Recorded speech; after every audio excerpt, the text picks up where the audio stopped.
I'm joined with Barry O'Shea from Highland Copper here at the Red Cloud Mining Showcase 2024. Barry, thanks for joining us. Thanks for having me. So Barry, we keep hearing about it in social media that copper is going to explode. Every time Robert Friedland makes a quote, it's all over Twitter or X or whatever you want to call it, FinTwit, you name it. And it doesn't seem like we're seeing that kind of parabolic movement in the price of copper that I think one would expect if we actually have these large deficits. I know I'm a bull on copper, so perhaps I have that sort of retail mentality of expecting it to go a lot higher. What's your read on the copper market right now? Sure. Well, I certainly look at it a little less from the short-term perspective. We're a company that's looking to build a mine for the next couple of decades, so I focus a little more on those long-term fundamentals. There's quite a well-documented imbalance from a global perspective. Interestingly, when you look at the US specifically, it's even more pronounced. So I'm quite comfortable. Listen, the supply side has been waning for some period of time. There's been limited investment in the last 5 to 10 years. And of course, there's so many traditional uses for copper, particularly coming out of China, but also new uses around electrification, so on and so forth. So yeah, no, I feel very comfortable with the outlook and certainly from a development perspective. So for our audience who's new to your story, my understanding is you guys have 2 projects in Michigan. The total, if I'm reading this correctly here on my sheet, nearly 9 billion pounds of copper at a pretty good grade. We're talking 1% to 1.5%.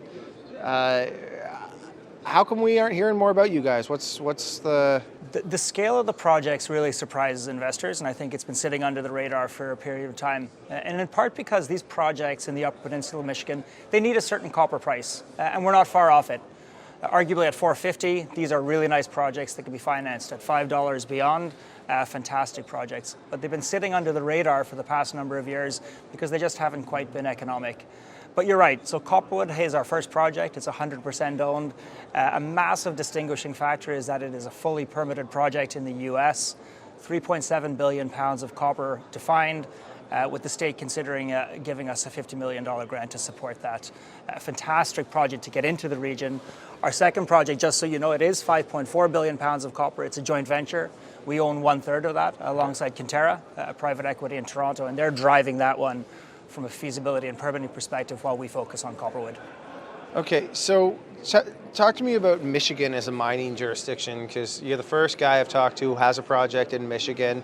It's for whatever reason not a popular mining state with the Canadian junior markets. What can you tell us about Michigan? Yeah, I think it's going to change. I mean, obviously, when people think about mining, they go directly to thinking about Arizona and Nevada, but Michigan right now, and you'll see it's arguably the only jurisdiction worldwide that is both permitting and incentivizing mining. We have our permits in full from the state of Michigan to operate and construct Copperwood. It's operated on private land with what I would call a pretty prescriptive permitting process.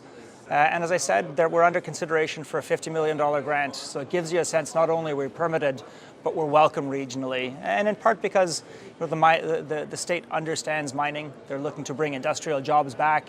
And of course, it's a domestic source of copper, really at the heart of what Michigan wants with the likes of Ford, Stellantis, and GM downstate.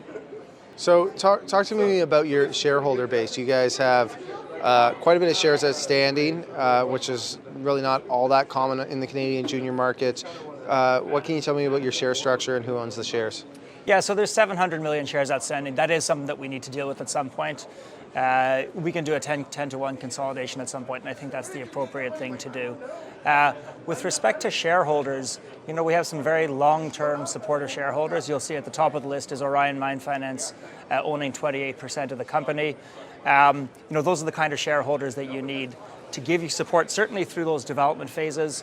And really one of their focuses is on US domestic copper supply, and I think they see this story playing out. From a capital structure perspective, I will note that some pretty modest options outstanding, no warrants, and we have about 18 million in net cash. So you will know as a developer, you need to have your balance sheet in good order before you think about going into a broader financing, and I think we're in a good position from that perspective.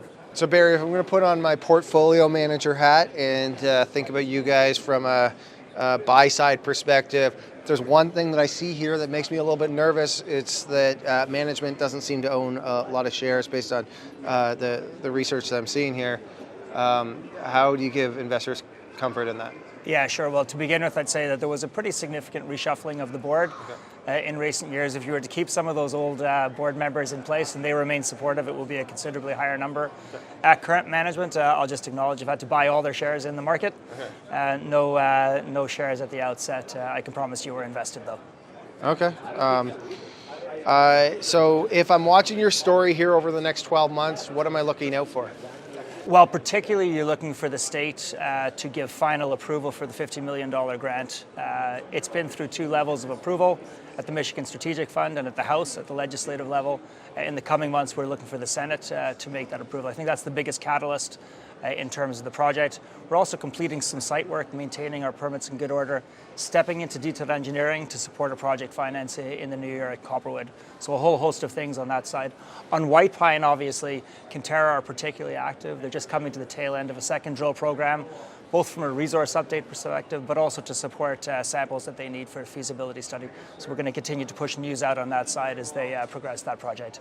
All right, well, Barry, thanks very much for hopping on here. I think you guys have a very interesting story, A, because you guys are in Michigan, B, because you guys are in copper, and I feel like we haven't seen anybody show up at the party yet for copper juniors, and it's inevitable, or everything around us is going to get a heck of a lot more expensive.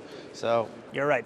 It's only a matter of time until names like yours start to enter the conversation with the junior investor. So I appreciate you hopping on here, and let's chat in the future as you guys continue to execute on your strategy. Certainly. Nice meeting you, and thank you very much.